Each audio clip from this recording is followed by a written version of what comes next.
بسم اللہ الرحمن الرحیم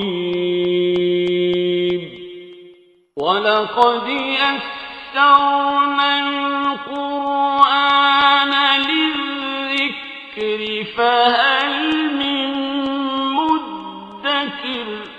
السلام علیکم ورحمۃ اللہ۔ الحمدللہ وکفیٰ وسلام علی عبادہ الذین اصطفیٰ، اما بعد فاعوذ باللہ من الشیطان الرجیم، بسم اللہ الرحمن الرحیم۔ لقد انزلنا الیکم کتابا فیہ ذکرکم افلا تعقلون۔ سورۃ الانبیاء آیت نمبر 10۔ لوگوں، ہم نے تمہاری طرف ایک ایسی کتاب بھیجی ہے جس میں تمہارا ہی ذکر ہے، کیا تم سمجھتے نہیں ہو؟ کیا تم عقل سے کام نہیں لیتے؟ اس میں اس آیت میں جو بات یہاں بیان کی گئی ہے یہ بہت غور طلب بات ہے۔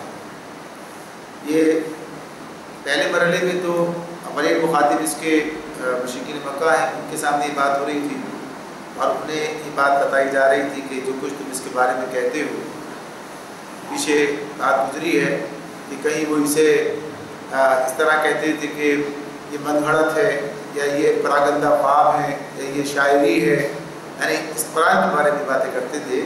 تو یہ بات انہیں جواب دی جا رہی ہے، انہیں اس بات کا جواب دیا جا رہا ہے کہ ذرا سوچو تو صحیح، ذرا اس قرآن کو دیکھو، اس کے مضامین پر غور تو کرو۔ کیا یہ تمہیں پراگندہ خواب نظر آتے ہیں؟ کیا تمہیں یہ شاعری اور شاعری نظر آتی ہے؟ یہ کیا چیز ہے؟ ذرا سوچو، غور کرو۔ اس کتاب میں آخر کون سی ایسی بات ہے جو اس کی بنیاد پر تم یہ ساری باتیں کہہ رہے ہو، اور جس کے اور ساتھ ہی ساتھ یہ کہ کوئی ایک بات بھی نہیں کہتے بلکہ مختلف چیزیں بیان کرتے ہو۔ اگر اس پر غور کرو تو بات ہمارے سامنے آتی ہے کہ اس میں تمہارا اپنا ہی ذکر کیا گیا ہے، تمہارے بارے میں بات کی گئی ہے۔ تمہاری نفسیات، تمہارے معاملات زندگی اس میں زیر بحث ہیں، تمہاری فطرت، تمہاری ساخت، تمہارا آغاز، تمہارا انجام، یہ سارا اس کے اندر زیر بحث آ رہا ہے۔ تمہاری بہت سی نشانیاں اللہ تعالیٰ تمہارے سامنے پیش کر رہا ہے جو حقیقت کی طرف اشارہ کر رہی ہیں، اور تمہاری اخلاقی اوصاف جو تمہارے اندر ہونے چاہیے فضائل کے اعتبار سے، اور جو بد اخلاقیاں ہیں، جو قباح ہیں، یعنی جو اس کی خرابیاں ہیں، اس سے بھی تمہیں آگاہ کیا جا رہا ہے۔ تو یہ بات ہمارے سامنے آ رہی ہے کہ اس قرآن مجید میں اللہ رب العالمین نے جو باتیں بیان کی ہیں وہ انسانوں کے متعلق ہے، انسانوں کے لیے، انسانوں کے فائدے کے لیے۔ اسی لیے یہ بات کہی گئی کہ اس کتاب کا موضوع انسان ہے، اس کتاب کا موضوع جو ہے انسان ہے، یعنی یہ انسان کے معاملات سے بحث کرتی ہے، اس کے بارے میں اسے مختلف معلوماتی فراہم کرتی، آگاہ کرتی ہے۔ یعنی ہمارا آغاز کیا ہے یہ کتاب بتا رہی ہے، ہمیں کس مقصد کے لیے دنیا میں بھیجا گیا ہے یہ کتاب بتا رہی ہے، اس دنیا سے ہمیں کہاں جانا ہے یہ کتاب بتا رہی ہے، اس کے بعد اللہ کے ساتھ کیا معاملہ ہونا ہے یہ سب اس کے اندر واضح کیا گیا ہے۔ اچھے برے انجام دونوں کی خبر اس کے اندر دی گئی ہے، ہم کس کے بندے ہیں، کس اللہ کے بندے، اس کا تعارف اس کے اندر ہمارے سامنے رکھا گیا ہے۔ یعنی اللہ رب العالمین کے بارے میں اب جیسے کہا جائے کہ یہ تو اللہ کی کتاب ہے، واقعتاً اللہ کی کتاب ہے، لیکن اس میں صرف اللہ ہی کے بارے میں بات نہیں کی گئی ہے، بلکہ یوں کہیے کہ اللہ کے بارے میں وہ باتیں کہی گئی جو ہم سے متعلق ہیں، جس ہماری ضرورت ہے، جو جاننا اور پہچاننا ہے۔ ورنہ اللہ تعالیٰ اسی کتاب کے اندر یہ بات بیان کر رہے ہیں، یہ پیچھے پڑھ کر بھی آئے ہیں کہ اللہ تعالیٰ یہ بات کہتے ہیں کہ اگر یہ سارے سمندر روشنائی بن جائیں اور اتنے سمندر اور بھی انہیں روشنائی فراہم کر دیں تو اللہ کی باتیں لکھنے سے ختم نہیں ہوں گی۔ اور آگے بات آنے والی ہے کہ یہ بھی کہا کہ اگر یہ درخت قلم بن جائیں، سارے کے سارے جتنے دنیا کے اندر پائے جاتے ہیں، اور یہ سمندر جو ہے روشنائی فراہم کریں اور اتنے اور بھی آ جائیں تو اللہ کی باتیں لکھنے سے ختم نہیں، یعنی پوری نہیں، ختم نہیں ہوں گی، اب بھی یہ بھی کفایت نہیں کریں گی۔ تو کتنی اللہ کی باتیں، کیا اس کی تعریف ہے، کیا اس کے بارے میں گفتگو انسان کر سکتا ہے؟ ممکن نہیں۔ سوال یہ یعنی کوئی انسان کے پاس پیمانہ نہیں ہے اسے وہ ناپ سکے کتنی بڑی بات ہو رہی ہے جو اللہ نے مثال دی ہے۔ تو یہ تو قرآن مجید ایک مختصر سی کتاب ہے، اس میں جو اللہ تعالیٰ کے بارے میں باتیں کی گئی ہیں ظاہر سی بات ہے کہ وہ اتنی تفصیل سوال ہی پیدا نہیں ہوتا، بلکہ اس پوری کتاب کے اندر بھی ساری باتیں وہ نہیں ہیں۔ تو جتنی ہماری ضرورت ہے وہ اللہ نے بیان کر دی ہے، جتنا ہمیں جاننا چاہیے اپنے رب کے بارے میں، اس کی معرفت ہمیں حاصل ہونی چاہیے، اس کی ذات کے حوالے سے بھی، اس کی صفات کے حوالے سے بھی، اس کے اختیارات کے حوالے سے بھی، اس کے حقوق کے حوالے سے بھی، یہ سب اللہ تعالیٰ نے اس کے اندر ہمیں بتا دیا ہے۔ یہ کتاب ہمیں یہ سارا علم جو ہے وہ فراہم کرتی ہے۔ تو کس کے لیے؟ ہمارے لیے ہماری ضرورت کے اعتبار سے، تو اسی لیے اس کا موضوع انسان بنتا ہے کہ انسان کا صحیح تعلق جو ہے اپنے رب کے ساتھ قائم ہو جائے، یا اپنے رب کو پہچاننے لگے، یا اپنے رب کے ساتھ اس بنیادوں پر معاملات کرے، یعنی جو اس کا مقام ہے، جو اس کا حق ہے، اس کے مطابق کام کرے. ایسا نہ ہو کہ اس کے خلاف چلا جائے، اللہ کے حقوق کسی اور کو دینے لگے، اللہ کے اختیار میں کسی اور کو شریک کر لے، اس کی صفات کے اعتبار سے دوسروں کو بھی اس کے اندر شریک مان لے. تو یہ سب چیزیں اس میں قرآن ہمیں بتا رہا ہوتا ہے. تو اس طرح یہ بات بتا دی گئی کہ اس کتاب میں کسی اور کا ذکر نہیں ہے، تمہارا ہی ذکر ہے. اب جو میری کتاب ہے، میرے مسائل سے بحث کرتی ہے، مجھے رائے ہدایت دیتی ہے، فراہم کرتی ہے، اور میرے جو ہے کہ یہ کامیابی ناکامی کے معاملات اس کے اندر ہیں، تو اور میں اس سے غافل ہو جاؤں. اب آپ سوچئے، غور کیجئے کہ یہ بات ان سے کہی جا رہی تھی. آج ہم میں سے کتنے لوگ ایسے ہیں امت مسلمہ میں سے کہ جو اس کتاب کے ساتھ یہی معاملہ کر رہے ہیں کہ بھئی یہ تو ہماری کتاب ہے، ہمارے معاملات اس کے اندر زیر بحث لائے گئے، ہم سے متعلق ہے، اور ہم اس سے غافل ہیں، ہم اس سے ناواقف ہیں. تو یہ عجیب تضاد ہے جو ہماری زندگی میں ہے کہ ہم تو اس بات کو تسلیم کرتے ہیں، اس قرآن کو اللہ کی طرف سے مانتے ہیں، اس کو من جانب اللہ مانتے ہیں، اس پر ایمان رکھتے ہیں. جب یہ قرآن یہ بیان کر رہا ہے، قرآن یہ بات کہہ رہا ہے خود ہم سے کہ اس میں تمہارا ہی ذکر کیا گیا، یہ کتاب تم سے متعلق ہے، اور پھر ہم اس کی طرف توجہ نہ دیں، تو یہ چیز ہمارے سامنے بہت واضح ہو کر آ جاتی ہے کہ اللہ تعالیٰ نے یہ کتاب ہماری ضرورت کے لیے، پوری کرنے کے لیے ہمارے یہ حوالے سے نازل کی ہے. تو ہمیں اس کے ساتھ صحیح تعلق قائم کرنا چاہیے. یہ بات ان کے لیے بھی تھی، یہ بات ہمارے لیے بھی ہے، اور قیامت تک آنے والے تمام انسانوں کے لیے. فَكَمْ قَسَمْنَا مِنْ قَرْيَةٍ كَانَتْ ظَالِمَةً وَأَنشَأْنَا بَعْدَهَا قَوْمًا آخَرِينَ. کتنی ہی ظالم بستیاں ہیں جن کو ہم نے پیس کر رکھ دیا، اور ان کے بعد دوسری کسی قوم کو اٹھایا. جب ان کو ہمارا عذاب محسوس ہوا تو لگے وہاں سے بھاگنے. یعنی اللہ تعالیٰ فرماتے ہیں فَلَمَّا أَحَسُّوا بَأْسَنَا إِذَا هُمْ مِنْهَا يَرْكُضُونَ. جب ان کو ہمارا عذاب محسوس ہوا تو لگے وہاں سے بھاگنے. اللہ تعالیٰ فرماتے ہیں کہ پچھلی تاریخ کو دیکھو، یعنی اس مقام پر یہ بات بیان کر دی گئی کہ پچھلی قوموں کے ساتھ کیا معاملہ ہوا. پہلے تو انکار کرتے رہے، بات مان کے نہیں دی، جھٹلاتے رہے، لیکن جیسے ہی اللہ کا عذاب آیا سامنے، اب جب عذاب سامنے آیا تو پھر نتیجہ کیا نکلا کہ پھر وہاں سے بھاگنے لگے. تو اللہ تعالیٰ نے کیا کہا، لا ترکضوا، مت بھاگو مت، وارجعوا الی ما اترفتم فیہ ومساکنکم لعلکم تصلون. جاؤ اپنے انہی گھروں اور عیش کے سامانوں میں جن کے اندر تم چین کر رہے تھے، شاید کہ تم سے پوچھا جائے. یعنی اس معاملے میں یہ بات انہیں بتا دی گئی کہ یہ تمہیں جو ہے ادھر، جب ان کے ساتھ یہ معاملہ ہوا تو آج کے انسانوں سے بھی یہ بات کہی جا رہی تھی، اس وقت کے انسانوں سے بھی یہی بات کہی جا رہی تھی کہ بھائی یہ جو معاملہ تمہارے ساتھ ہے، جو تمہارے ساتھ جو بات تمہیں جو پیغام دیا جا رہا ہے، جو بات بتائی جا رہی ہے، اگر تم نے بھی کوئی رویہ اختیار کیا جو پچھلی قوموں نے کیا تو تمہارے ساتھ بھی معاملہ ہو جائے گا. تو اس پر اسے ہوشیار کیا جا رہا ہے. قالوا یا ویلنا انا کنا ظالمین. اور پھر وہ کہنے لگے ہائے ہماری کمبختی، بے شک ہم ہی خطاوار تھے. ہائے ہماری کمبختی، بے شک ہم خطاوار تھے. تو اس معاملے میں بات جو بتائی جا رہی ہے کہ وہ یہ کہتے تھے کہ یعنی جب یہ عذاب آ گیا، جب یہ چیز آ گئی تو یہ نہیں کہا انہوں نے کہ ہمارے پر ظلم کیا گیا، یہ نہیں کہا کہ ہمارے ساتھ زیادتی ہو رہی ہے، بلکہ کیا کہا، بلکہ یہ کہتے رہے کہ ہم ہی ظالم تھے، ہم نے ہی جو ہے معاملہ کیا، غلط کیا. یعنی اپنی غلطیوں کا اعتراف کیا اس موقع پر انہوں نے، لیکن اب ان کا اس غلطی کا اعتراف کرنا کوئی معنی نہیں رکھتا تھا. اب اس غلطی کا اعتراف کرنا کوئی ان کے لیے مفید نہیں تھا، کوئی فائدہ مند نہیں تھا. اللہ تعالیٰ فرماتے ہیں فما زالت تلک دعواہم حتی جعلناہم حصیدا خامدین. اور وہ یہی پکارتے رہے، یعنی جو کہہ رہے تھے کہ بے شک ہم خطاوار تھے، وہ یہی پکارتے رہے یہاں تک کہ ہم نے ان کو کھلیان کر دیا اور زندگی کا ایک شرارہ تک بھی ان میں نہ رہا. یعنی اس اعتبار سے ان کا یہ جو انجام ہے وہ اللہ تعالیٰ بیان کریں قرآن میں کہ یہ ان کا انجام ہوا، یہ صورتحال ان کے ساتھ بنی. تو یہ کس نے بیان کیا جا رہا ہے تاکہ آگے والے ہوشیار ہو جائے، ان کی بات سمجھ میں آ جائے. وما خلقنا السماء والارض وما بینہما لاعبین. ہم نے اس آسمان اور زمین کو اور جو کچھ بھی ان میں ہے کچھ کھیل کے طور پر نہیں بنایا ہے. اللہ تعالیٰ یہ بات بیان کر رہے ہیں کہ یہ پچھلی قوموں کی تاریخ اور آگے حشر کے حوالے سے بات بیان ہو رہی ہے. تو کیا کہا کہ ہم نے اس آسمان اور زمین کو اور جو کچھ اس کے اندر ہے، یعنی انسان اور سارے معاملات اور ساری چیزیں، یہ کچھ کھیل کے طور پر نہیں بنایا ہے. اللہ تعالیٰ فرماتے ہیں لو اردنا ان نتخذ لہوا لاتخذناہ من لدنا ان کنا فاعلین، اگر ہم کوئی کھلونا ہی بنانا چاہتے اور بس یہی کچھ ہمیں کرنا ہوتا تو اپنے پاس ہی سے کر لیتے۔ یعنی یہ جو کچھ ساری دنیا ساری کائنات بنائی اور اس کے اندر پھر یہ دنیا بنائی اور اس کے اندر انسان جیسی مخلوق پیدا کی جو احساس رکھتی ہے، جو سارا گویا کہیے کہ جس کے ساتھ جذبات ہیں، جس کو گویا کہ اللہ تعالیٰ اس طرح سے پیدا کیا ہے، تو یہاں پر یہ بات بتائی جا رہی ہے کہ اگر یہ سب کچھ ایسے ہی خواہ کرنا تھا تو یہ کام کرنا جو ہے عبث تھا کہ پھر ایک ایسی مخلوق بنائی جاتی، اٹھائی جاتی اور اس کے ساتھ پھر یہ معاملات کیے جاتے اور اس طریقے سے حق اور باطل کے معاملات سامنے رکھے جاتے اور پھر کچھ بھی مقصد نہ ہوتا، یعنی بس سب کچھ ظالم کے ساتھ کوئی اس کا بدلہ نہیں، مظلوم کا کوئی اس کا پرسان حال نہیں، تو یہ سب چیزیں بیکار نہیں ہیں۔ یہی بات بتائی جا رہی ہے کہ زندگی جو ہے یہ ایک سنجیدہ حقیقت ہے، یہ کوئی کھیل تماشا نہیں ہے۔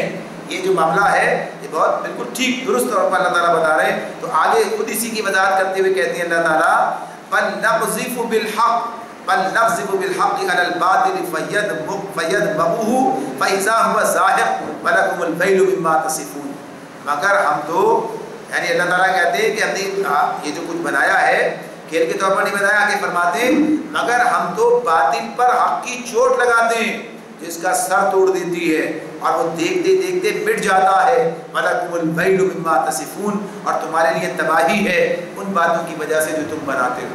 تو دنیا کی حقیقت اللہ یہاں بیان کر رہے ہیں، کیا دنیا کی حقیقت بیان کر رہے ہیں، یہ کوئی کھیل تماشے کی بات نہیں ہے، بلکہ کیا ہے، یہ تو حق و باطل کا ایک معرکہ ہے جو یہاں بپا ہے، یہاں آزمائش ہے جو انسانوں کی جا رہی ہے، یہاں حق اور باطل کے اندر کشمکش کے ذریعے سے انسانوں کی آزمائش کی جا رہی ہے، کون حق کا ساتھ دیتا ہے اور کون باطل کا پرستار بن جاتا ہے، کون حق کے لیے قربانی دینے کے لیے تیار ہوتا ہے اور کون حق کو مٹانے کے لیے باطل کا پرستاری بن جاتا ہے۔ تو یہاں اللہ تعالیٰ یہ بات بتاتے ہیں اور نتیجہ کیا بتایا، حقیقت کیا ہے، حقیقت یہ ہے بل نقذف بالحق علی الباطل، کہ ہم باطل پر حق کی چوٹ لگاتے ہیں۔ یعنی یہاں جو ہے باطل کے لیے جو ہے کوئی ثبات نہیں ہے، قرار نہیں ہے، بلکہ حق جو ہے وہی باطل کو ختم کرنے والا، لیکن یہ کشمکش جاری ہے۔ تو اس کے بارے میں کیا کہا، فیدمغه، یعنی جو اس کا سر توڑ دیتی ہے، اس کا مغز، اس کا بیجا باہر نکال دیتی ہے، فاذا هو زاهق، اور وہ دیکھتے دیکھتے مٹ جاتا ہے، ختم ہو جاتا ہے۔ یعنی باطل کے لیے کیا ہے، مٹ جانا، اس کا مقدر کیا ہے، اسے ختم ہو جانا، اس کے لیے ثبات نہیں ہے، اس کے لیے جو ہے قرار نہیں کہ وہ باقی رہے گا، یہ کس کے لیے، تو حق کے لیے۔ تو یہ کیا ہے، حق و باطل کی رسمگاہ ہے، یہ دنیا کیا ہے، یہاں حق اور باطل کی یہ کشمکش جو ہے وہ برپا کی گئی ہے اور اسی میں انسان کی آزمائش ہے، اسی میں انسان کی آزمائش ہے۔ اللہ تو نتیجہ بھی ساتھ ساتھ بیان کر رہے ہیں کہ باطل کے لیے کوئی قرار نہیں ہے، باطل کو ختم ہو جانا ہے، حق کوئی باقی رہنا ہے، اور حق کی چوٹ اللہ باطل پر لگاتے ہیں، یہ کشمکش اس کے ذریعے۔ تو اسی لیے کہا ہے، اسی لیے کہا علامہ اقبال نے کہا تھا کہ صدی زکار رہا ہے ازل سے تا امروز چراغ مصطفی سے شرار بولہا میں، یعنی یہ جو حق و باطل کی کشمکش ہے یہ پہلے بھی رہی ہے، آخر تک رہے گی، اور اس کی بنیاد کیا ہے، اسی لیے کہ اسی میں انسان کی آزمائش ہو رہی ہے، انسان کی آزمائش اللہ تعالیٰ فرما رہے ہیں۔ تو فرما دیا ہے کہ یہ کوئی غیر سنجیدہ، غیر حقیقی اور ایسی کھیل کود کا موقع نہیں ہے، بلکہ یہ ایک بڑا سنجیدہ اور قابل غور، اور اس میں اپنے مقصد کو سامنے رکھنا، اس پر غور کرنا، یہ زندگی کو اللہ نے اس اعتبار سے ہمارے سامنے رکھا۔ جب یہ بات سامنے آ گئی تو حق اور باطل کے بارے میں بھی غور کرنا اور پھر حق کا ساتھ دینے کے لیے تیار ہونا، اور پھر اس راستے میں آنے والے مسائل مشکلات کو گوارا کرنا، اس لیے کہ اللہ تعالیٰ حق کے ذریعے سے باطل کو ختم کرے گا۔ اگر حق کے پرستار کہیں جا کے سو جائیں اور باطل کا مقابلہ کرنے کے لیے تیار نہ ہوں تو پھر اپنا مقصد حیاتی کھو بیٹھیں گے، اپنا مقصد وجودی جو ہے اس کو ختم کر دیں گے۔ تو یہ بات اس میں ہمارے سامنے اللہ رب العالمین نے فرمائی ہے۔ آگے فرمایا وَلَهُ مَن فِي السَّمَاوَاتِ وَالْأَرْضِ وَلَهُ مَن فِي السَّمَاوَاتِ وَالْأَرْضِ وَمَنْ عِندَهُ لَا يَسْتَكْبِرُونَ وَمَنْ عِندَهُ لَا يَسْتَكْبِرُونَ عَنْ عِبَادَتِهِ وَلَا يَسْتَحْسِرُونَ، زمین اور آسمانوں میں جو مخلوق بھی ہے اللہ کی ہے، اور جو فرشتے اس کے پاس ہیں اللہ تعالیٰ کہتے ہیں ان کے بارے میں وہ نہ اپنے آپ کو بڑا سمجھ کر اس کی بندگی سے سرتابی کرتے ہیں اور نہ ملول ہوتے ہیں، نہ ملول ہوتے ہیں۔ یہاں جو بات آ گئی واضح سامنے ہے کہ اس سے مراد زمین اور آسمانوں میں جو مخلوق بھی اللہ کی یہ بات بھی ہے، اور یہاں خصوصیت سے بات کس کی ہو رہی ہے، فرشتوں کی ہو رہی ہے۔ امن عندہ جو اس کے پاس ہیں، لا یستکبرون عن عبادتی، اس کی عبادت سے استکبار نہیں کرتے، اسے جو ہے بالکل بھی سرتابی نہیں کرتے، اس کی بندگی سے پیچھے نہیں ہٹتے، اور ساتھ ساتھ کیا ہے ولا یستحسرون، نہ ہی ملول ہوتے ہیں، یعنی استحصار کے اندر تکان کا مبالغہ پایا جاتا ہے، لفظ استحصار اس میں استعمال ہوا ہے۔ استحصار یعنی ایک تو بات یہ کہ کسی کو مجبوری یہ کام کرتا ہے، مجبوری میں کام کرتا ہے، جب مجبوری میں کام کرتا ہے تو کیا ہوتا ہے، ظاہر ہے کہ پھر ناگواری ہوتی ہے، مجبوری کا کام کرنے میں ناگواری ہوتی ہے، اور جو چیز ناگوار ہو اس میں انسان جلدی تھک جاتا ہے اس میں، اور جو دل سے جس کام میں ہوتا ہے تو اسے تھکن نہیں ہوتی ہے، جو اس کو گویا کہیے یعنی انسان تو فطری طور پر اس طرح کا معاملات ہے کہ کسی نہ کسی میں ہوگی، مگر بنسبت اس کے ناگوار امور کے اندر جلدی اس کا جو ہے دل اچاٹ ہو جائے گا اس سے، اور جہاں اس کا دل ہوگا اس کا پورے اس کے یعنی آمادگی کے ساتھ، خوشی کے ساتھ، تو پھر وہاں پر یہ کیفیت نہیں ہوگی۔ تو ایک بات تو یہ بتائی ہے کہ فرشتوں کا جو معاملہ ہے کہ جنہیں تم نے الہ بنا رکھا ہے، یہاں کن بانوں میں کن بانوں سے بات ہو رہی ہے، اس حوالے سے بات ہو رہی ہے کہ مشرکین نے انہیں اللہ کی بیٹیاں قرار دے کر اور ان کی بندگی شروع کر رکھی تھی، انہیں دیویاں بنا رکھا تھا، ان کے بت تراش رکھے تھے، تو یہ بتایا کہ یہ تو سب اللہ کی مخلوق ہے اور یہ سب اللہ کی بندگی کرتے ہیں، اور اس کے اندر بھی کیفیت کیا ہے، نہ اس پر انہیں کوئی پریشانی ہے، نہ کوئی انہیں ملال ہے، نہ اس میں کوئی بھائی ایسے ہوتا ہے نا کہ کوئی بڑا بننا چاہتا ہے اور بڑا بن نہیں پاتا ہے، کوئی اور بڑا سامنے، تو اس معاملے میں اسے بات پسند نہیں ہوتی، ناپسندیدگی ہے۔ تو یہ بتا دیا گیا کہ یہ اللہ کی بندگی کرنا انہیں ناگوار نہیں ہے کہ بادل ناخواستہ بندگی کرتے ہیں، مجبوری توبہ کرتے ہیں، لہٰذا غمگین ہو جاتے ہیں، پریشان ہو جاتے ہیں، ایسا نہیں ہے۔ اور پھر ساتھ ہی ساتھ یہ کہ دل کے پورے ثبات و قرار کے ساتھ ہے، تو پھر انہیں ناگوار بھی نہیں ہے اور ساتھ ہی ساتھ تکان بھی نہیں ہے، اس میں تھکتے بھی نہیں ہیں، یہ کیفیت بھی ان کی نہیں ہوتی ہے۔ اور ساتھ ساتھ کیا بتایا، یسبحون اللیل والنہار لا یفترون، شب و روز اس کی تسبیح کرتے رہتے ہیں، دم نہیں لیتے، یعنی ہر وقت یہ کام ہوتا ہے، ہر وقت ان کا یہ کام ہے کہ شب و روز اللہ کی تسبیح میں لگے ہوئے ہیں، دم نہیں لیتے۔ اس میں کہا پوچھا، یہ بعض علماء نے اس پر بات کی ہے کہ جب لوگوں نے کہا کہ یہ کیا فرشتوں کے سپرد یہی کام ہے کہ ہر وقت اللہ کی تسبیح کرتے رہیں اور کوئی دوسرا کام نہیں ہے، تو کہا کہ نہیں، دوسرے کام بھی ہیں، مگر انہیں اس کام کے اندر کوئی رکاوٹ یہ تسبیح جو ہے پیدا نہیں کرتی۔ اور پھر سوال کیا، ذرا بتاؤ کہ جب تم سانس لیتے ہو تو کیا کسی کام میں رکاوٹ پیدا ہوتی ہے، تمہارے کسی کام میں، یا تمہاری پلکیں جھپکنا اور سانس لینا یہ ساتھ ساتھ چلتا رہتا ہے، ساتھ ساتھ یہ، تو گویا ان کی یہ کیفیت بیان کرتی ہے، مثال دے کے سمجھانے کی کوشش کی، گویا اس طریقے سے وہ ہر دم جو ہے اللہ کی تسبیح، اس کی حمد و ثنا اس کے اندر لگیں، اور بھی جو کیفیات ہوں اللہ بہتر جانتا ہے، اللہ بھی ثواب۔ تو اس میں یہ بات بتا دی گئی کہ بہرحال ان کا معاملہ کیا ہے کہ جنہیں تم نے الہ بنا رکھا ہے وہ الہ نہیں ہے، بندے ہیں اور اللہ کی بندگی کر رہے ہیں، یہ بات بیان ہو رہی ہے۔ ام اتخذوا آلہۃ من الارض ہم ینشرون، کیا ان لوگوں کے بنائے ہوئے عرضی خدا، یہ جنہیں زمین میں جن کو انہوں نے الہ بنا رکھا ہے، آلہۃ من الارض، زمین میں جنہیں انہوں نے الہ بنا رکھا ہے، ہم ینشرون، تو کیا وہ بے جان کو جان بخش کر اٹھا کھڑا کرتے ہوں؟ ایسے تو یہ لفظ جو آتا ہے ینشرون، کیا یہ عام طور پر آتا ہے کہ اٹھا کر کھڑا کر کے جمع کرنا، یعنی حشر کے دن جو ہے جمع کرنے، اس کے لیے استعمال ہوتا ہے، لیکن اس کے جو لغوی معنوں کے اعتبار سے یہاں پر یہ بات ہو رہی ہے، تو اس میں یہ بات ہے کہ کیا ان میں سے کوئی مخلوق پیدا کر سکتا ہے، یعنی کوئی کسی کے پاس یہ اختیار ہے، کوئی خالق ہے کسی چیز کا کہ بے جان مادے کے اندر سے جان اس کے اندر ڈال دے، بے جان مادے میں جان ڈال دے، پیدا کر دے؟ یہ بہت بڑی دلیل ہے جو اللہ تعالیٰ نے بار بار سامنے رکھی ہے، اور انسان اس پر غور کرے تو بات اس کی آسانی سے سمجھ میں آ جاتی ہے کہ صرف ایک اللہ خالق ہے، باقی سب کیا ہے، سب مخلوق ہیں، سارے کے سارے پیدا کیے گئے، اور کچھ پیدا نہیں کرتے، کچھ پیدا نہیں کہے کہ یہ جو ہے فلاں نے پیدا کیا، یہ چیز فلاں نے پیدا کی ہے، تو پیدا کسی نے کچھ نہیں کیا، پیدا کسی نے کچھ نہیں کیا۔ یہ جو ہم یہاں پر کہتے ہیں نا، لوگ بناتے ہیں، یہ انہوں نے بنایا، تو یہ کیا کرتے ہیں، یہ چیزوں کو ترتیب دے کر بنا، یعنی وہ چیز کوئی نئی خود سے نہیں بنا رہے ہوتے ہیں، یعنی انہوں نے اسی چیز کو جو بنی ہوئی موجود ہے اسی کو انسان کے لیے ترتیب دے دیتے ہیں، اپنی سہولت کے لیے اس کو جو اس کی ترتیب میں تبدیلی کرتے ہیں، اس کو اس طرح سے اپنے استعمال میں لاتے ہیں۔ اصل چیز جو ہے کہ خالق سے ایک اللہ ہے، باقی سب کے سب مخلوق ہیں۔ لو کان فیہما آلہۃ الا اللہ لفسدتا فسبحان اللہ رب العرش عما یصفون، اگر آسمان و زمین میں ایک اللہ کے سوا دوسرے الہ بھی ہوتے تو زمین و آسمان دونوں کا نظام بگڑ جاتا. بس پاک ہے اللہ رب العرش ان باتوں سے جو یہ لوگ بنا رہے ہیں. یعنی یہ جو بات اس کے اندر بیان ہو رہی ہے یعنی ایک سادہ سی بات ہے اور اس میں آسانی سے کے ساتھ اس کو سمجھا جا سکتا ہے. کہا گیا کہ ایک عام آدمی بھی، ایک دیہاتی بھی، ایک بدو بھی اس بات کو اچھی طرح سمجھ سکتا ہے کہ ایک معمولی گھر کا نظام بھی 4 دن بخیریت نہیں چل سکتا اگر اس کے 2 صاحب خانہ یعنی 2 حکمران ہو، 2 اس کے جو ہے مالک ہوں. یعنی اس کے اندر بات کس کی ہوتی ہے، کسی اعتبار سے چلتی ہے کہ معمور جو ہے جس کے امر جو ہے ایک آدمی کے پاس ہوتا ہے. اب باقی جو ہے معمورین ہوتے ہیں، لیکن اگر سارے کے سارے ہوں تو پھر فساد برپا ہو جاتا ہے، چیزیں اس طرح انجام نہیں پاتی ہیں. یا پھر اگر نہیں بھی ہوتا ہے تو کیا ہوتا ہے، پھر اسی کے اندر باہمی ایک دوسرے کے پابند ہوتے ہیں، ان کے اندر مجبوری کے معاملات آتے ہیں. یعنی ایسا بھی ہو سکتا ہے کہ بھائی جیسے کہا جائے بس ٹھیک ہے ہم آپس میں طے کر لیتے ہیں، یعنی گھر کے 4 حکمران ہیں، 4 بھائی ہیں یا کوئی بھی وہ کہتا ہے میں ہم یہ طے کر لیتے ہیں کہ ہم جو ہے مشورے سے کام کریں گے. تو ہے نا کہ میں یہ چاہتا ہوں، وہ یہ چاہتا ہے، دوسرا یہ چاہتا ہے، چوتھا یہ چاہتا ہے، ٹکراؤ ہوتا ہے، نظام خراب ہو جاتا ہے.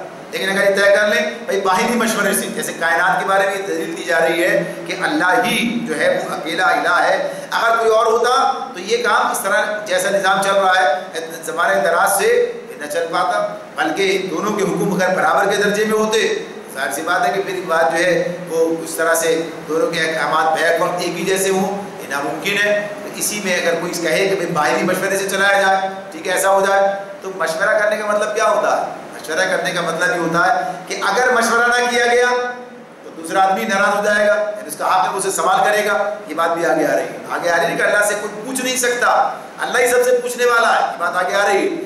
اس میں یہ بات ہے کہ جب یہ بات اللہ تعالیٰ بیان کر رہے ہیں تو اس میں سوچنے کی ہے، غور کرنے کی کہ اگر مشورہ کرنے کا پابند ہو تو پابندی آ گئی کہ آپ مجھ سے مشورہ کریں، میں آپ سے مشورہ کروں، میں آپ کا پابند آپ میرے پابند. تو الوہیت کے ساتھ پابندی کا کوئی تصور نہیں ہے.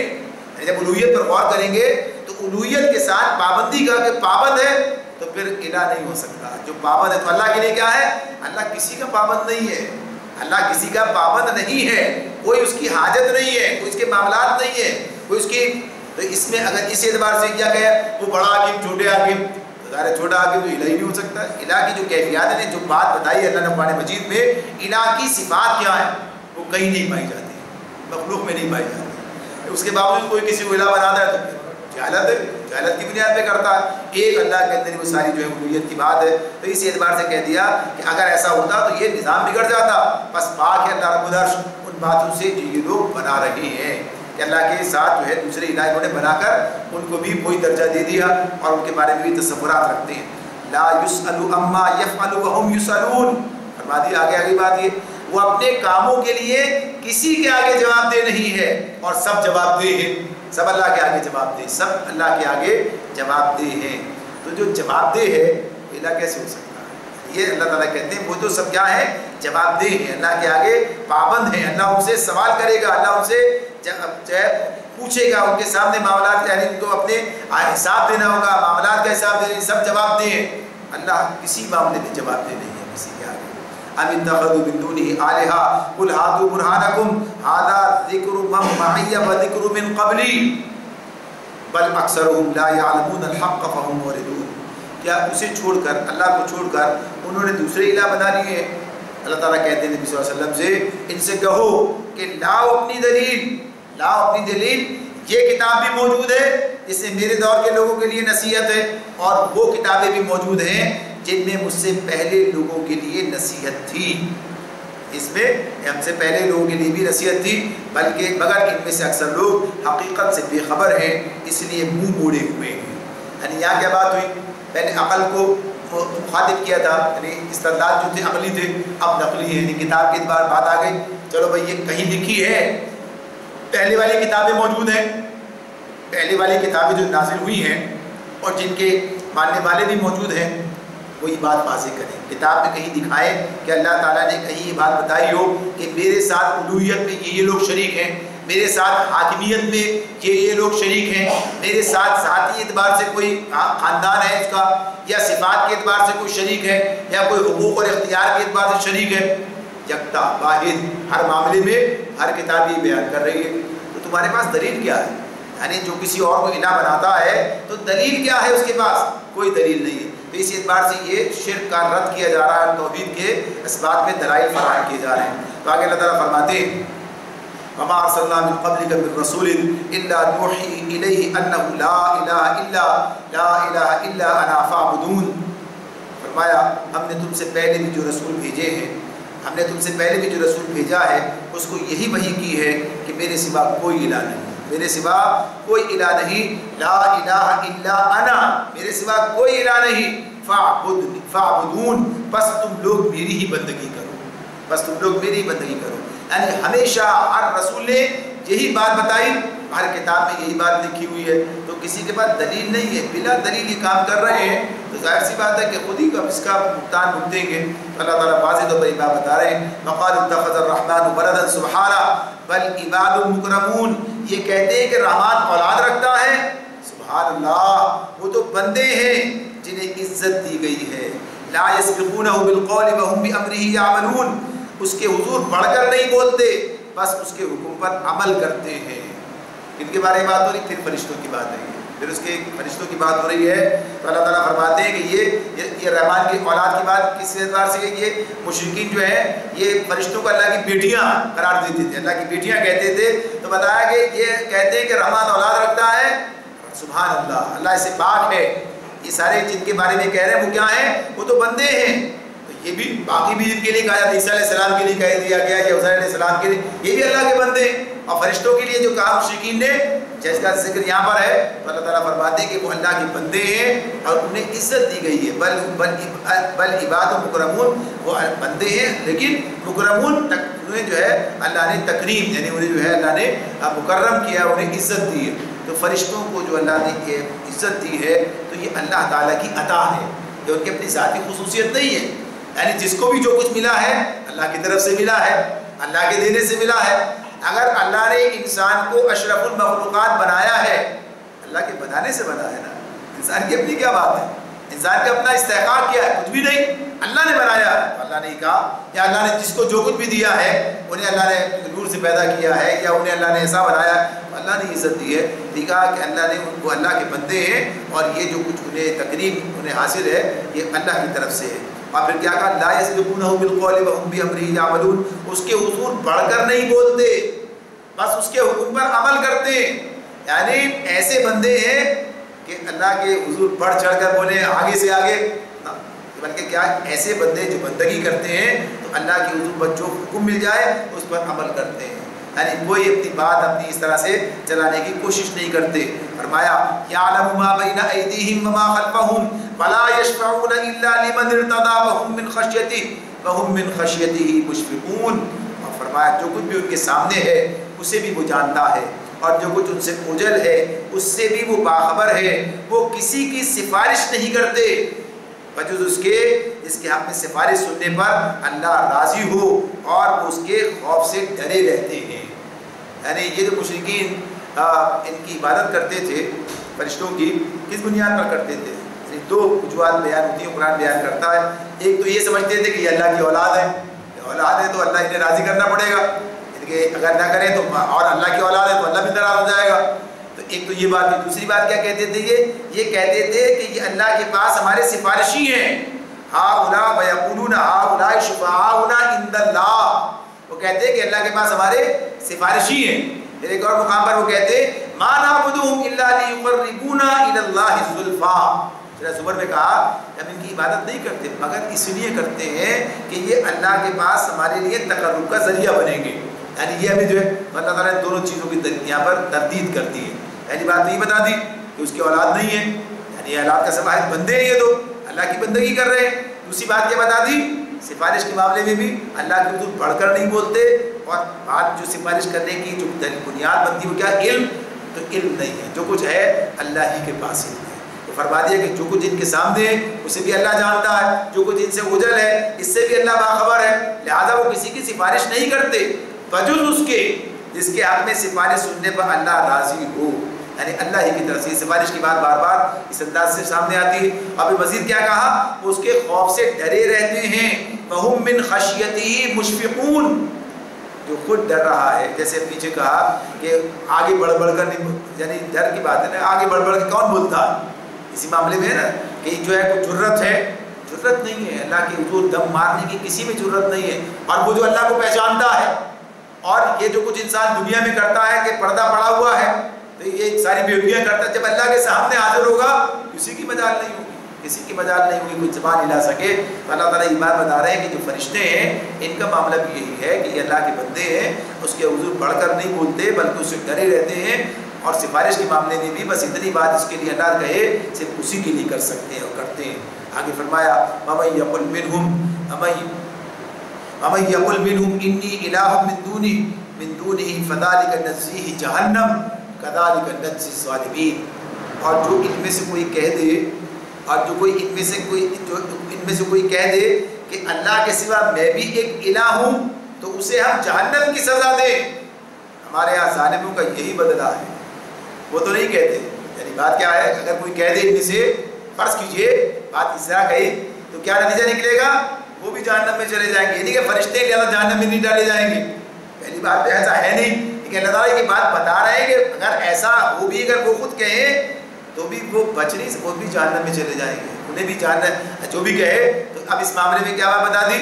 وہ تو نہیں کہتے، لیکن دنیا میں ان انسانوں نے آپس میں معاملہ کر رکھا ہے، جنہوں نے اور انسانوں نے یہ الہ بن بیٹھے دوسروں کے، تو کیا ہے جہنم میں جائیں گے، اس کا نتیجہ نکلے گا۔ تو اللہ تعالیٰ یہ بات یہاں تو صرف اس حوالے سے بات ہے کہ فرشتوں کے بارے میں جو تصور ان لوگوں نے بنا رکھا تھا کہ انہیں بھی کوئی حصہ، ان کا بھی رویت کے اندر ہے اللہ کی اولاد ہونے کی بنیاد پر یا کسی اور بنیاد پر، تو اس کی نفی اللہ تعالیٰ نے کر دی کہ ایسا نہیں ہے، بلکہ یہ خود اللہ سے ڈرے رہتے ہیں، اللہ کے بندے ہیں۔ آگے فرمایا اولم یر الذین کفروا ان السماوات والارض كانتا رتقا ففتقناهما وجعلنا من الماء كل شيء حي افلا يؤمنون۔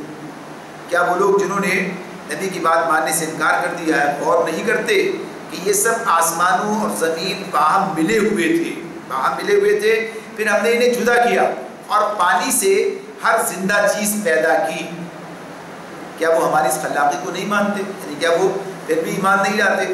یہاں جو بات اس میں اللہ رب العالمین نے بیان کی ہے کہ یہ رتق اور فتق کا لفظ جو ہے یہاں پر استعمال ہوا ہے۔ یہ کے مطلب ہوتا ہے یکجا ہونا، اکٹھا، جیسے دودھا کوئی جو ہے اکٹھا سارا یہ، اور فتق کا مطلب ہے پھاڑنا اور جدا کرنا۔ اسی اعتبار سے اس کا یہ معنی جو ہے مطالب ہے کہ یہ جو ہے ساری کائنات پہلے کیا تھی؟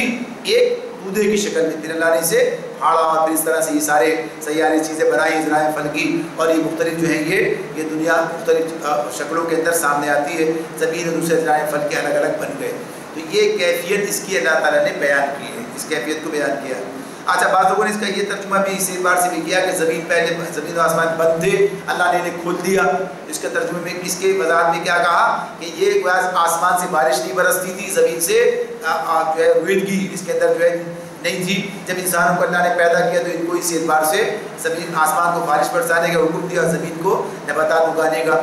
یہ ایک بات یہ بھی ہے کہی گئی، لیکن اس میں جو الفاظ ہیں وہ اس بات کی کو واضح کر رہے ہیں کہ یہ جو رب کا لفظ اور فتح کا لفظ ہے کہ یہ دودھا اکٹھا ہونا اور فتح کا جو ہے پھاڑ کے الگ کرنا، اور کائنات کے بارے میں آج ہمارا علمیہ میں یہ بتا رہے ہیں کہ اسی طریقے سے یہ بنائی گئی ہے، اس طرح سے بات سامنے بنا دی گئی۔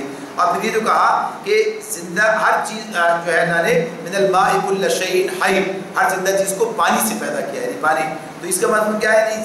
اللہ نے اس پانی کو سبب زندگی اور اصل حیات بنایا۔ اور ویسے بھی کہیں تو کیا ہے یہ، یعنی اصلاً اس کا جو آغاز ہے اس اعتبار سے تو اللہ تعالیٰ نے اس کو اس اعتبار سے بنایا۔ تو اس میں بتا دیا گیا کہ زندگی کا آغاز کیا ہے کسی بھی، اور باقی سب کے بارے میں بھی، ہر چیز کے بارے میں بھی اللہ تعالیٰ نے یہ بتایا کہ اس کا آغاز اس سے ہے۔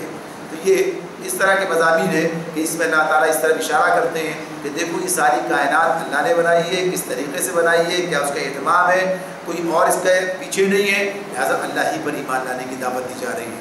وَجَعَلْنَا فِي الْأَرْضِ رَوَاسِيَ أَن تَمِيدَ بِهِمْ وَجَعَلْنَا فِيهَا فِجَاجًا سُبُلًا لَعَلَّهُمْ يَهْتَدُونَ۔ ہم نے زمینیں پہاڑ جما دیے تاکہ وہ انہیں لے کر ڈھلک نہ جائے، اور اس میں کشادہ راہیں بنا دی، شاید کہ یہ لوگ اپنا راستہ معلوم کر لیں، شاید کہ یہ لوگ اپنا راستہ معلوم کر لیں۔ اللہ تعالیٰ کیا فرماتے ہیں پھر مزید زمین کے بارے میں کہ زمین پر جو پہاڑ اللہ تعالیٰ نے یہ جو رکھ دیے ہیں تو جما دیے ہیں، تو اس کے بارے میں یہ بات بھی کئی مقامات پر بتائی کہ زمین جتنی رفتار کے ساتھ جو گردش کر رہی ہے تو اللہ تعالیٰ نے اس کو اس طریقے سے یہ پہاڑوں کو اس پر رکھا ہے کہ اس کے اندر کوئی ارتعاش نہیں ہے، اور زمین کا کہیں ادھر سے ادھر لڑکنا جس میں انسان کے لیے مشکل ہو جائے تو اللہ تعالیٰ نے اس کو اس طرح سے بنا دیا ہے۔ تو یہ پہاڑوں کو اللہ نے بنایا ہے، تو یہ اللہ تعالیٰ کا اپنا انتظام بتا رہا ہے کہ ہم نے اس کو اس مقصد کے لیے یہ کام ہم نے کیا، اور بھی مقاصد ہیں اور بھی فائدے ہیں جو انسانوں کے اللہ نے اس کے اندر رکھ دیے، وہ بھی اللہ نے بیان کیے، اور پھر یہاں جو بتایا کہ اس نے کشادہ راہیں بنا دی۔ اچھا اگر پہاڑ ہی پہاڑ، جیسے پہاڑ مختلف خطوں میں پائے جاتے ہیں، بڑے پہاڑی سلسلے ہیں، یہ سب چیزیں ہمارے سامنے آتی ہیں، تو اللہ تعالیٰ نے ان پہاڑوں کو صرف اس طرح نہیں بنا دیا کہ بس اب ادھر کے ادھر ادھر کے ادھر، بلکہ درمیان میں اللہ نے ایسے درے بنائے، پہاڑی درے، جن کے اندر سے راستے بنا دیے، اور لوگ ادھر سے ادھر اور ادھر سے دنیا میں آگے پیچھے جاتے ہیں، راستے بن جاتے ہیں۔ دریاؤں کے ذریعے سے بھی کام کیا ہے، دریا بھی اللہ نے بنا دیے کہ ان کے ذریعے سے جو ہے پہاڑوں کے اندر دریا نکلے کہ جو ہے وہاں سے لوگ راستہ ادھر سے ادھر جا سکتے ہیں، اپنا دنیا میں جو ہے مختلف سمتوں میں جانا ان کے لیے ممکن ہے۔ تو فرما دیا کہ کشادہ راہیں بنائی، اور ساتھ ہی ساتھ یہ بھی کہ باقی زمین کے اندر بھی ایسے اس طرح کے حالات بنائے کہ اس میں راستے بنا دیے، لوگ راستے بنا سکتے ہیں، تو بنے ہوئے یا راستے بنائے جا سکتے ہیں۔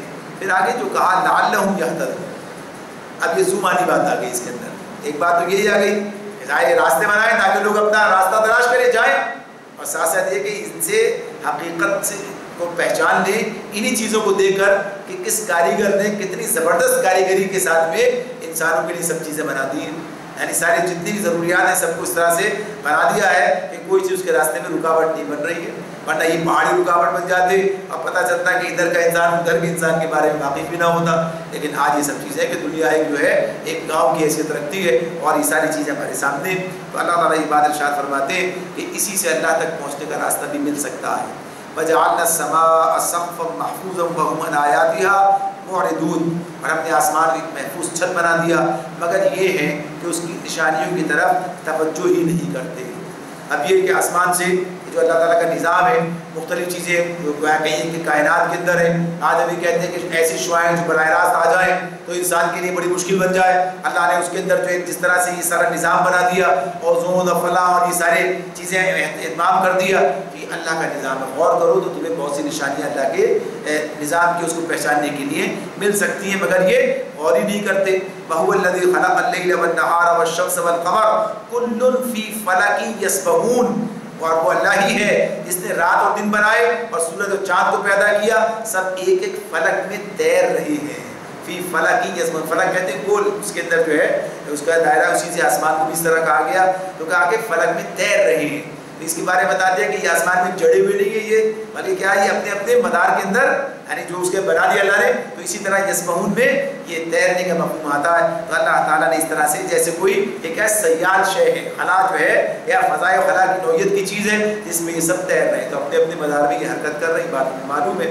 تو اللہ تعالیٰ فرماتے ہیں وَمَا جَعَلْنَا لِبَشَرٍ مِّن قَبْلِكَ الْخُلْدَ أَفَإِن مِتَّ فَهُمُ الْخَالِدُونَ، فرمایا، اور نبی صلی اللہ علیہ وسلم کو مخاطب کر کے اللہ تعالیٰ کہتے ہیں ہمیشگی تو ہم نے تم سے پہلے بھی کسی انسان کے لیے نہیں رکھی ہے، پیچھے گزرا کہ تمام انسان نبیوں کے لیے بھی بات بتائی، اور آگے فرمایا اگر تم مر گئے تو کیا یہ لوگ ہمیشہ جیتے رہیں گے؟ یعنی یہ جو بات اس میں بتائی جا رہی ہے، اللہ تعالیٰ بتا رہے ہیں، بیان کر رہے ہیں کہ یہ جو لوگ کہتے ہیں اس کا تناظر جو ہے تھوڑا سا اگر پیچھے دیکھا جائے تو یہ بات آتی ہے سامنے کہ یہ جو اس میں اللہ تعالیٰ کہتے ہیں وَمَا جَعَلْنَا لِبَشَرٍ مِّن قَبْلِكَ الْخُلْدَ، آپ سے پہلے بھی ہمیشگی کسی انسان کو حاصل نہیں رہی ہے، اور اگر أَفَإِن مِتَّ آپ کو مرنا ہے تو فَهُمُ الْخَالِدُونَ، یہ کون سے جیتے رہیں گے؟ اس کا مطلب کیا ہے؟ اس سے بات پتہ چلتی ہے یہ کہ یہ مشرکین اور آپ کے دشمن جو تھے یہ کیا چاہتے تھے؟ مرے تو جان چھوٹے، یعنی معاذ اللہ اس انداز سے کہ یہ یعنی ایسا ہو جائے گا چلو جان چھوٹ جائے گی، تو کیا کہا یہ تمہارے بارے میں کہتے ہیں یہ کیا خود جیتے رہیں گے ہمیشہ یہاں پر؟ کیا یہ رہیں؟ مرنا تو ہر ایک کو ہی ہے، مرنا تو ہر ایک کو ہے، لہٰذا اس معاملے میں یہ چیز کیا سوچتے ہیں؟ اور ساتھ ہی ساتھ یہ بات بھی یعنی یہ جو کوسنے دیتے، یعنی جو نبی صلی اللہ علیہ وسلم کو اس اعتبار سے یہ جو معاملہ تھا اس میں کہ نبی کرم صلی اللہ علیہ وسلم کے لیے جو ان کے معاملات رویے تھے اور جو بددعائیں اور کوسنے اور سازشیں یہ سب کچھ جاری تھی، کچھ فرق نہیں پڑتا ہے، یعنی اس سے پہلی بات تو یہ سامنے آتی ہے کوئی فرق نہیں، کسی کے کوسنے سے، کسی کے بددعائیں دینے سے، کسی کے اس طرح سے کہنے سننے سے، بعض لوگ کہتے ہیں نا بد دعائیں دیتا ہے، ایسے یعنی پریشان ہو جاتے ہیں اور سوچتے ہیں کہ شاید اس کی بد دعا جو ہے ایسے وقت میں دی، دونوں وقت مل رہے تھے، فلاں ایسا تھا، مصلی بیٹھ کے بد دعا دے دی. تو کسی کی بد دعا دینے سے کسی کا کوئی نقصان نہیں ہوتا، یہ تو اللہ ہی کی بات ہے. ہاں کس کا معاملہ ہے کہ ظالم اگر ظلم کرتا ہے، مظلوم بد دعا دیتا ہے، تو اللہ نے کہا ہے کہ مظلوم کی دعا اللہ سنتا ہے. مظلوم کی دعا اس کے خلاف ہوتی ہے نا، جسے ہم بد دعا کہہ رہے ہوتے ہیں. یہ بات تو اپنی جگہ پر ہے، لیکن اس اعتبار سے اگر پوچھنے دیتے رہے تو یہ سارے دے رہے تھے. یہ سارے کے سارے کیا کر رہے تھے؟ خود جب کہ یہ حبشہ کی طرف ہجرت ہو گئی تھی تو صورتحال کیا بنی تھی؟ اسی زمانے کی نازل شدہ صورت ہے. صورتحال کیا تھی کہ ہر گھر سے کوئی نہ کوئی چلا گیا. کسی کا باپ گیا، کسی کا بیٹا گیا، کسی کا بھائی گیا، یعنی کسی کی بہن گئی. یہ سارے معاملات ہوئے، چھوڑ کے چلے گئے گھر بار کو اپنے. تو ہر گھر کے اندر ایک کوہرام مچا ہوا تھا. ان کی وجہ سے یہ سب، اس آدمی یعنی معاذ اللہ نبی صلی اللہ علیہ وسلم کو ان کی وجہ سے ساری چیزیں ہوئی ہیں. لہٰذا انہوں نے ہمارا گھر جو تباہ کر دیا، انہوں نے یہ سارا فساد مچایا، یہ ساری بد دعائیں سب کرتے ہیں. تو اللہ تعالیٰ کہتے ہیں یہ فضول باتیں یہ جو کرتے ہیں. تو اگر آپ کے لیے کہتے ہیں اور فرض کیجیے اللہ تو اپنے وقت پر ہی ہے، کیا یہ زندہ رہے گی؟ کیا انہیں بھی مرنا ہے، سب کو مرنا ہے. تو اس اعتبار سے یہاں پر اس بات کے بعد بیان کیا گیا ہے. اور اس کے بعد پھر موت کا فلسفہ ہے، تو اس پر انشاءاللہ تعالیٰ اگلی مرتبہ بات کریں گے. اس کے اندر اس سے زیادہ بات ہمارے سامنے آئے گی. اللہ تعالیٰ آپ چیزوں کو سمجھنے اور عمل کرنے کی توفیق عطا فرمائے. وآخر دعوانا ان الحمد للہ رب العالمین.